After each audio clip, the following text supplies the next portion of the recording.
по-настоящему меня и не было. На самом деле здесь такая красота и уют. Мне казалось, что мне ничего другого не нужно, как там научиться, как писали старые мастера. Да, но началось все в лесу.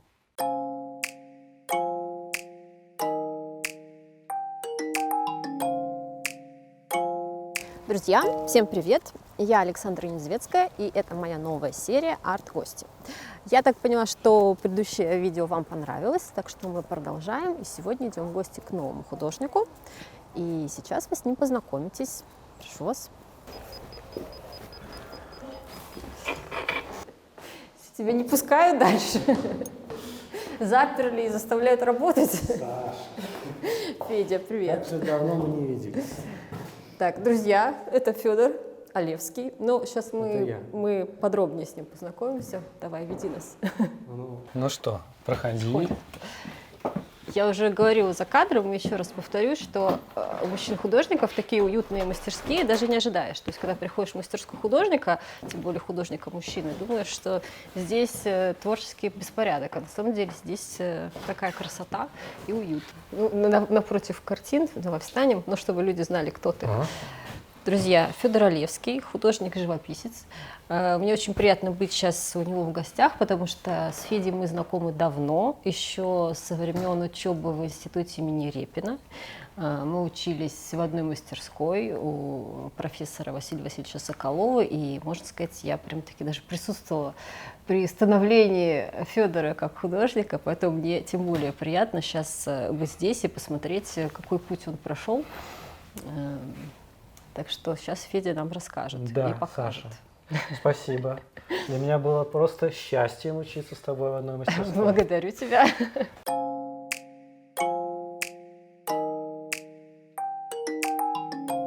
Ты не готовился, не ждал нас. Нет, ну я ждал, но мне кажется, что все-таки беспорядок – это что-то неистребимое. И, в общем, какой может быть уют без некоторого беспорядка? Ну да, то, что называется творческим беспорядком.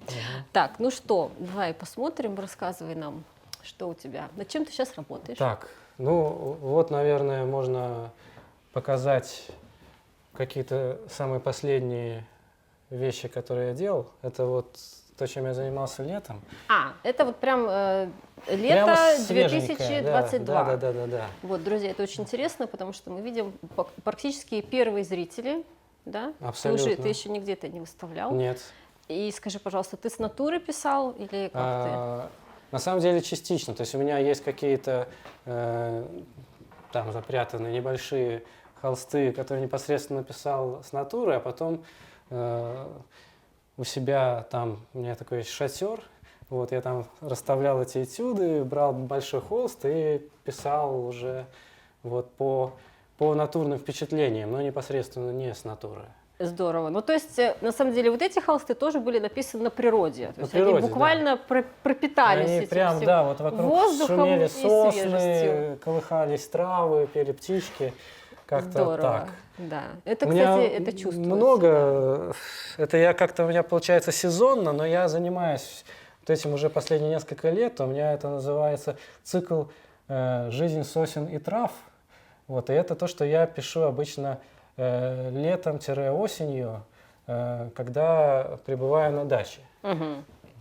Вообще, дача у художника, мне кажется, это большое счастье, потому что это дополнительный повод для вдохновения. Просто огромное. Я переродился там, мне кажется, вообще.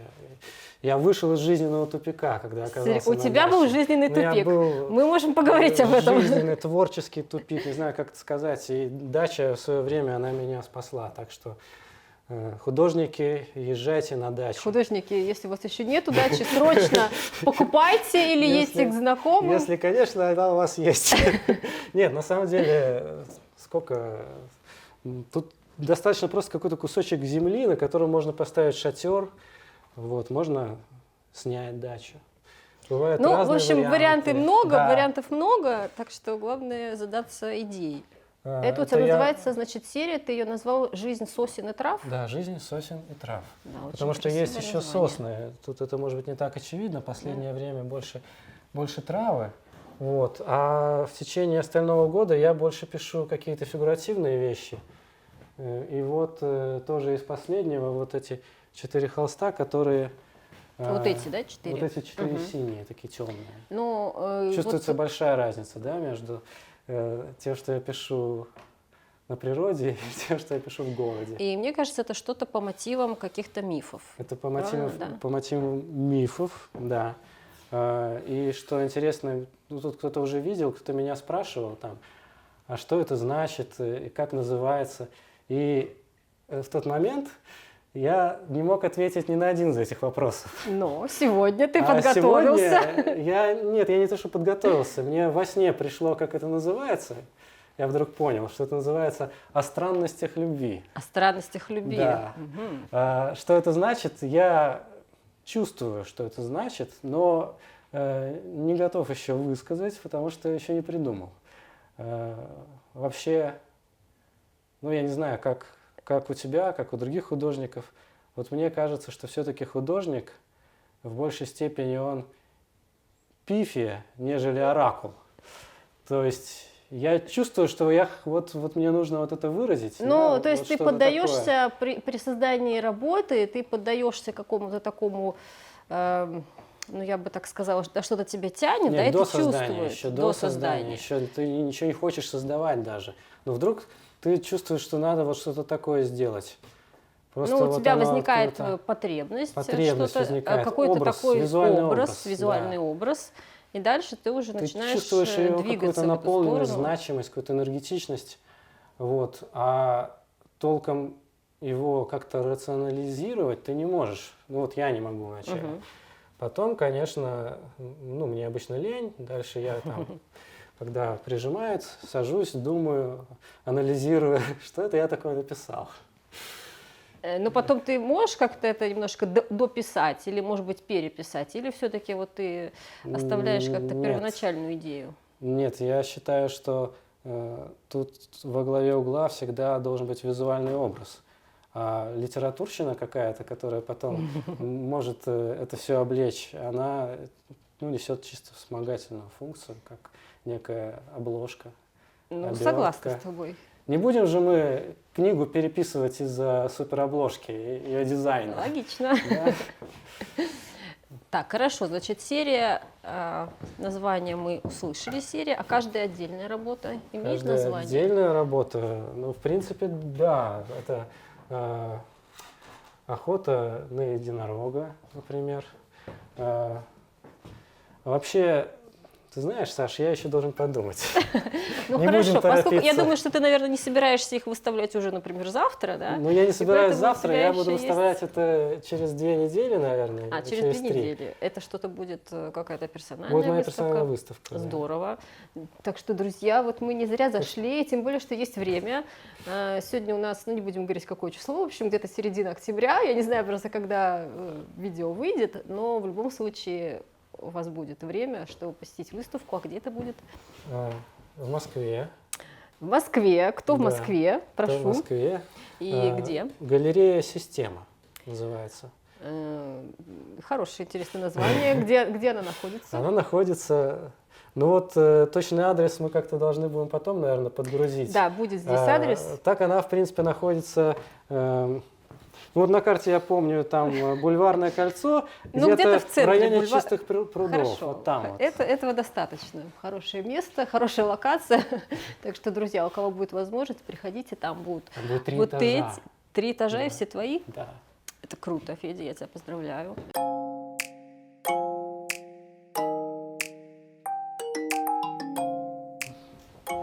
Просто, может быть, вначале какая-то идея возникает, которая не требует сразу серии, но потом возникает ощущение, что Ну, что ты чего-то не лучше это досказал, как раскрыть будто в бы, каких-то да? вариациях. Да, То есть что все-таки сначала один холст, да, а потом ты чувствуешь, что можешь написать какое-то продолжение. ну, даже на стадии эскиза. Я Уже на это- стадии уже эскиза. начинается это вот расширение программы.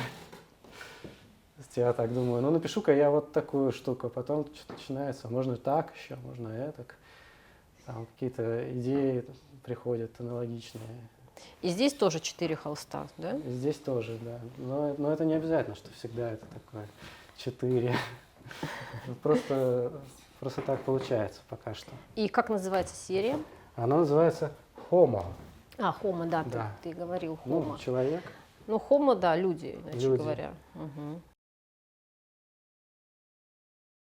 В общем, начиналось это с того, что я задумался. Я вот пишу пейзажи, пишу портреты. А, почему я не могу попробовать Совместить. написать, ну, не то, что совместить. Ну, Понятно, потому что что здесь можно вот я, написать, например, на такой очень, портрет очень первый пейзажа. взгляд, да, вижу, что здесь совмещение. Да, но дело даже не в этом. Это вот верхняя часть, это потом пришло.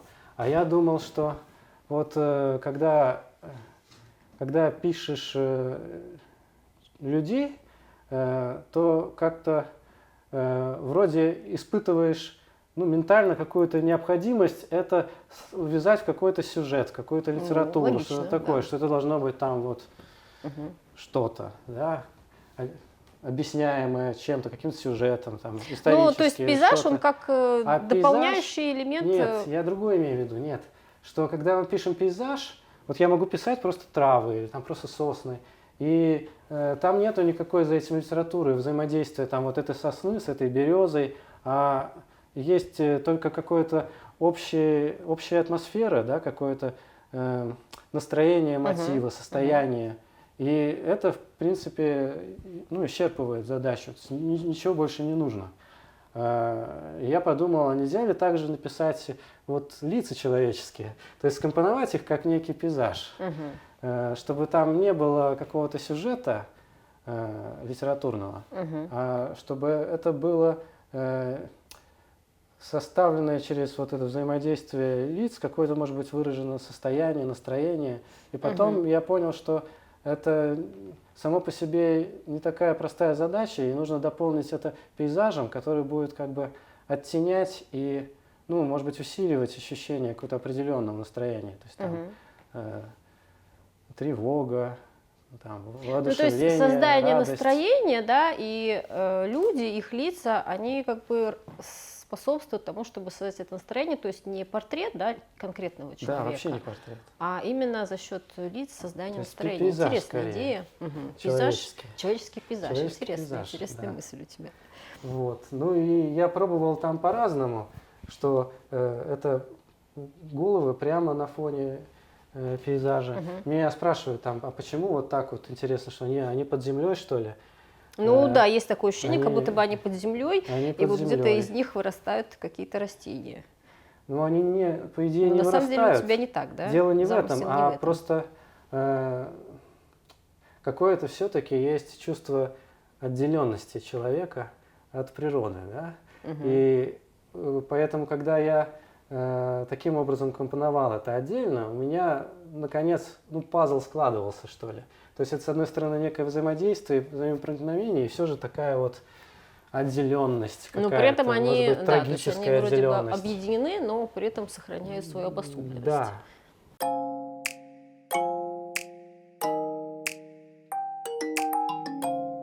Я вижу здесь, например, модель корабля. Да.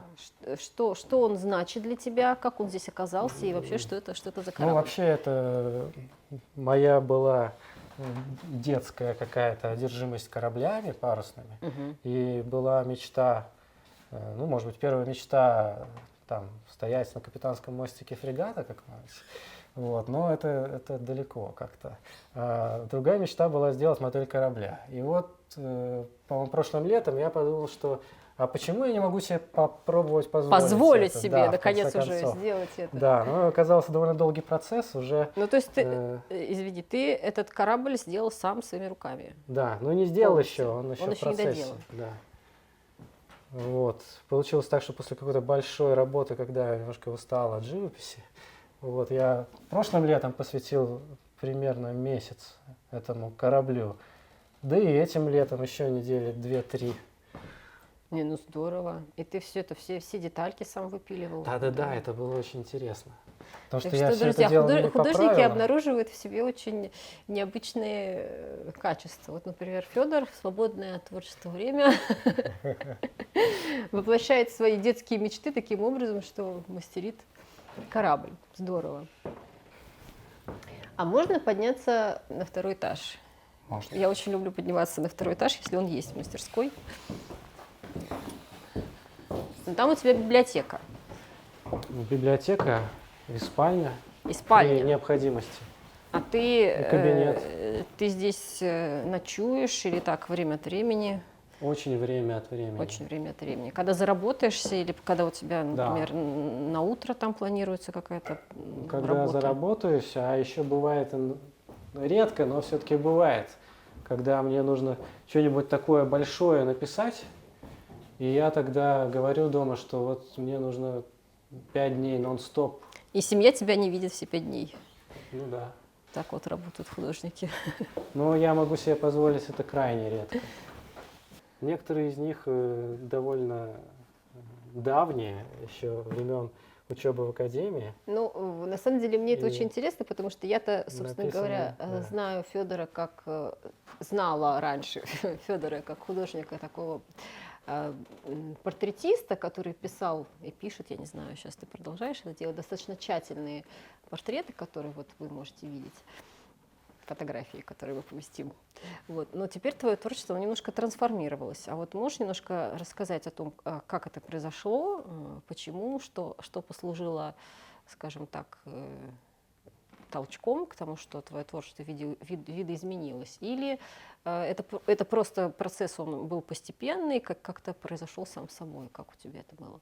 Мне кажется, что постепенно и его какие-то зачатки уже, можно сказать, проклевывались, когда я еще писал, как ты говоришь, тщательно и гладко. И нет, вдруг да что-то такое. Что-то такое, да, что-то появлялось? возникало, и у меня какое-то было такое немножко раздвоение, что мне уже на самом деле вот так вот хочется писать, а не вот это. То есть, когда я начинал там вот в академии учиться, мне казалось, что мне ничего другого не нужно, как там научиться, как писали старые мастера.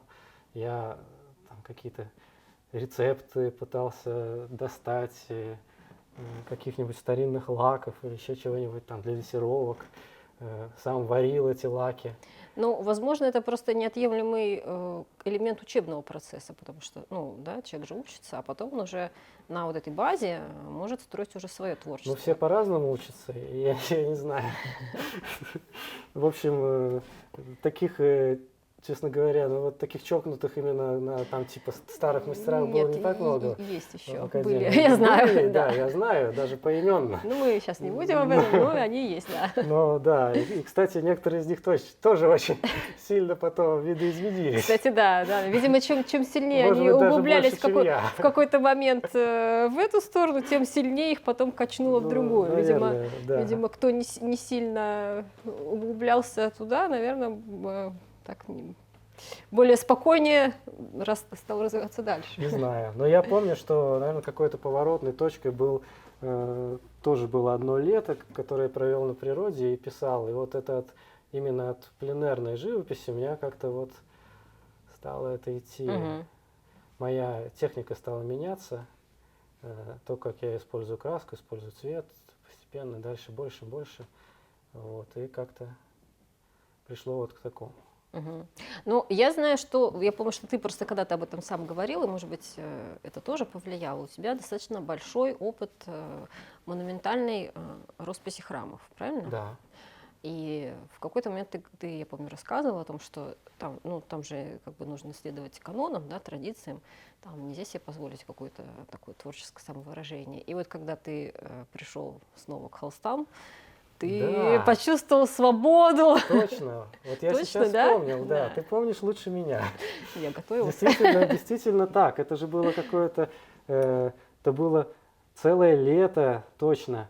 Да, когда я занимался вот этой монументальной какой-то работой, которая, да, очень, там, вот эта дисциплина, там все должно быть четко, там, по линеечке, там все так это аккуратно выкрашено, там, ну, просто именно в той стилистике, в которой нам нужно было это делать. Вот, и как-то, да, действительно, мне захотелось как-то отпустить себя на волю. И мне понравилось, не могу обратно себя затолкать. Это раскрылся истинный Федор Олевский. Да. Хотя я периодически выезжаю на какие-то монументальные работы. И Ну, то есть ты спокойно продолжаешь, да? продолжаю. То есть Да, ты можешь себя, скажем так, дисциплинировать, да, и снова, ну, если это требуется, да. как бы следовать канонам каким-то, да. И... Вообще эти каноны и сам подход к монументальной живописи, во всем же можно найти очень много хорошего, так же, как и плохого, Да. наверное. Да? Ну, смотря что искать, что ищешь, что и найдешь. Оно прямо вот действительно очень дисциплинирует.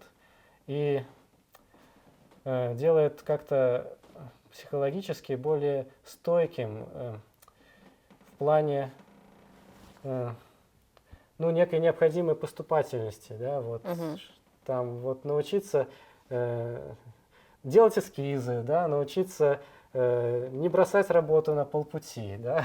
Ну да, там, наверное, сложно бросить работу на полпути. Там вот никак, исключено, нет вариантов просто. Работа должна быть сделана. Какая-то вот последовательность определенная, да, не важно в какой ты манере работаешь, там, свободный, не свободный, там, тщательный, там, какой-то эскизный.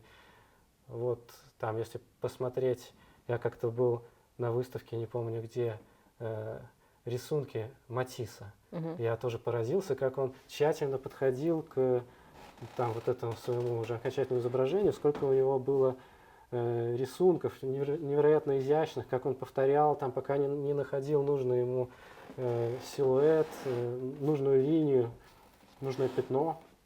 Хотя так может показаться, что ну, Матисс, наверное, ну да, казалось, что-то такое с сделал. первого раза сделано. Нет, везде нужна вот эта вот последовательность, какое-то упорство. В этом смысле монументальная живопись очень помогает. Ну, то есть ты сейчас периодически тоже продолжаешь, да? Да. Я и портреты писать продолжаю периодически. А портреты у тебя больше творческие или больше заказные? Больше заказные. И тут тоже есть некоторое раздвоение такое.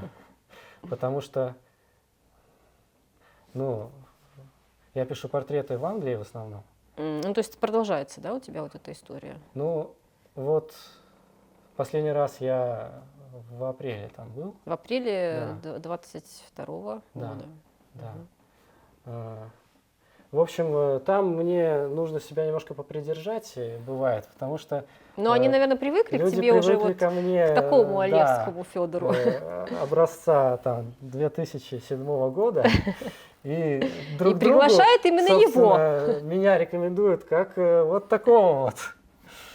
Да, и потом будет вопрос, что это? Это не тот художник, Да. которого мы Нет, но приглашали. я немножко так это постепенно дрейфую в сторону потом своего. То есть чуть-чуть больше все-таки вот. их приучаешь Я постепенно, приучаю, да. и чтобы потом уже была Они, в возможность. принципе, приучаются, но там немножко отстает это все.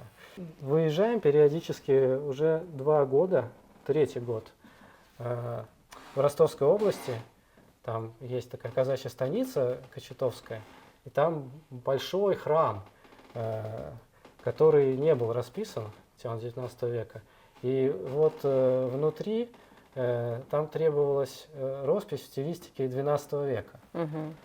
И тоже это было очень интересно погрузиться в это. Ну, 12 век, это же вообще что-то совсем другое. Ну, это что-то, и, да, ну, это совсем так далекое. далеко от того, что я сейчас делаю, как и от какой-нибудь академической живописи или живописи там Да. итальянцев. И это что-то вот, хотя, конечно, когда в это погружаешься, начинаешь изучать, понимаешь, что везде может быть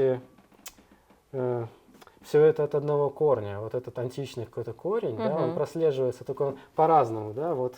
Ну, на самом деле, мне кажется, Классическая все от живопись, одного даже корня, это современной, наскальных, и вот там, наскальных росписей. ну, может быть, но там вот античный язык, он как бы такой более уже артикулированный, вот эти вот все какие-то находки, которые там были сделаны, они по-разному, вот это можно сказать, как разные как разные какие-то, ветви. да, разные ветви, вот что там пошло в Западной Европе, что там в Восточной Европе, там, в традициях православной живописи, и даже и в современном, это все равно, вот в западном искусстве, по крайней мере, там где-то, ну, может, не самым современным, но 20 век-то точно, да, все это прослеживается.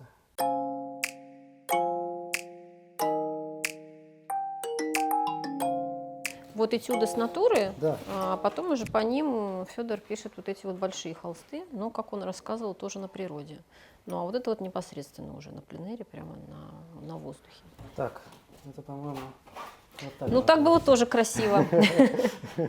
В принципе, я даже не заметила. На самом деле, видишь, не так уж меняется Ну, много. практически не меняется. Нет, ну просто иногда бывает у людей вообще не меняется, то есть когда переводят точно. Иногда бывает, вот, например, как у меня эскизы, от эскиза до готового произведения там достаточно сильные изменения есть. Вот смотри, вот это эскиз, да, потом есть промежуточная стадия. Потому что я же эскизы делаю первые акварелью, а потом, чтобы понять, какие краски использовать, я пишу вот такое. А вот небольшие такие холсты, ты их тоже выставляешь, или они у тебя хранятся исключительно как вот материал? Я не знаю. Ну, просто мне кажется, что вот это, например, в произведении тоже можно выставить на выставке, несмотря на то, что, как ты знаешь, что это все-таки подготовительная работа, Ну, но наверное, она вполне да. Почему выглядит нет? Я, на самом деле, самостоятельно. не так часто выставляюсь. Не, ну видишь, у тебя уже, смотри, получается, за год, ну вот если возьмем календарный год, это уже вторая персональная, правильно? Это какая? Которая будет? Которая будет, да, в Москве. Ну, у меня прошлым летом было 2 выставки. Одна в Англии, одна в Питере. Вот. И сейчас будет, я надеюсь, состоится. А в Англии тоже была персональная, да? Да, тоже персональная, но там была чисто пейзажная выставка.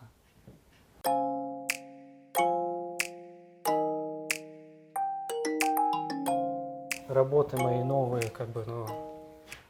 Вот того периода после опыта монументальной храмовой росписи, правильно? Да, можно так сказать, да.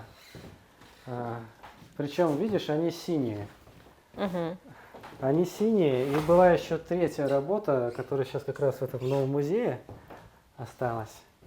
А в новом музее она у них там в постоянной экспозиции, да? Ну, Ой, не в постоянной, а в постоянной коллекции. Потому что там у них, собственно, постоянная экспозиция меняется все время, маленькая. Вот. Но та тоже была синяя. И это какая-то была интересная такая проблема у меня, что я рисовал эскизы какие-то карандашом, да, а потом, когда выходил уже на цвет, у меня почему-то все получалось синим или сине-зеленым. Ну, возможно, у тебя просто были такие краски. Нет, у меня были любые краски, но в результате все заканчивалось вот этим. Я подумал, что с этим надо что-то делать. Такой блюзовый период. Да, то есть это голубой период, но мне это совсем не нравилось. Я этого не хотел. Значит, и тогда неосознанное решение. Вдруг пришло решение. Я стал делать эскизы сразу уже графические в цвете. То есть я карандашные эскизы сразу стал раскрашивать акварелью. Оказалось, это прям очень прикольно. Потому что акварель, она запросто перекрывает этот карандаш весь. То есть это, наоборот, не мешает, а даже дополняет одно другое. И акварель дает возможность сразу разыграть цвета уже какими-то партиями. То есть понятно, сразу создать же цветовое решение. Спектральный колорит. То, что когда я погружался в живопись, да, вот начинал там вот это вот писать там маслом, я начинал как-то там вот путаться уже в этом самом тесте живописном, и в результате уходил от полихромии к какому-то такому вот, больше монохрому, да. более сближенному колориту, так проще. И вот это акварель, применение акварели в эскизной работе прямо позволило мне какую-то местного масштаба революцию совершить. В своем творчестве. Очень доволен, да. За сколько лет работу мы здесь видим? Ну, тут, конечно, не вся работа. Ну, непонятно, что не вся, да, что-то продано, что-то на выставках, но тем не менее. Ну, вообще, здесь, наверное, мы не увидим ничего старше 2012 года. Ну, то есть примерно 10 лет, да? Да, 10 лет. Мы с тобой уже немножко затрагивали эту тему, но чуть-чуть еще пройдемся так, насколько это возможно. Меня просто просили в комментариях, спрашивали, вот как коррелируется, как у тебя сочетается творчество и коммерция, вот как в твоем это случае происходит? Мы можем не называть никакие цифры. Конечно, мы не будем называть никакие цифры, но на самом деле... Где твоя гармония вот, между творчеством и коммерцией? Моя гармония... Или у тебя вообще все гармонично, да, и Нет. ты вообще об этом не задумываешься? Я очень об этом задумываюсь, но гармония не достигнута пока, потому что гармония будет достигнута только когда творчество полностью станет коммерцией, а коммерция полностью станет творчеством, Мгм. когда это сольется в одно. Ну, то есть пока что ты еще только к этому идешь. Да, я к этому иду, потому что все-таки большую часть времени у меня была коммерция, которая позволяла мне заниматься творчеством. Мгм. Да, то есть я, можно сказать, зарабатывал деньги на то, чтобы иметь возможность делать то, что я хочу. Да, но надо сказать, что все-таки деньги-то ты зарабатывал тоже творческой работой. То есть вы не думаете, что Федя работал, например, на стройке, да, это очень Кочегар. творческая работа. чтобы заниматься творчеством. Нет, Созерцательная. в данном случае все исключительно по профессии. Просто, может быть, это было немножко не совсем то, что он хотел писать в данный Ну, момент. портреты на заказ. Ну, например, да, портреты на заказ, потому что там был такой вопрос, спрашивали, как вот, что художник должен Да. сделать, чтобы, например, вот, работать в такой мастерской. Ну вот, например, писать портрет на Да. заказ.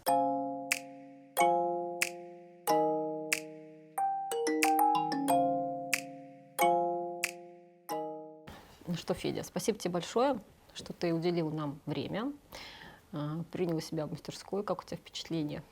Так это тебе спасибо. Мне было очень интересно, приятно просто тебя повидать и вообще пообщаться. Взаимно. Иметь Да. возможность пообщаться. Хороший повод увидеться. Да. Просто замечательно придумала, мне кажется. Так что, друзья, я надеюсь, что вам тоже было интересно побывать в гостях у Феди в мастерской. И поэтому мне будет очень ценна ваша обратная связь в виде ваших лайков и комментариев. И, пожалуйста, подписывайтесь, если вы еще этого не сделали. И до новых встреч! Пока.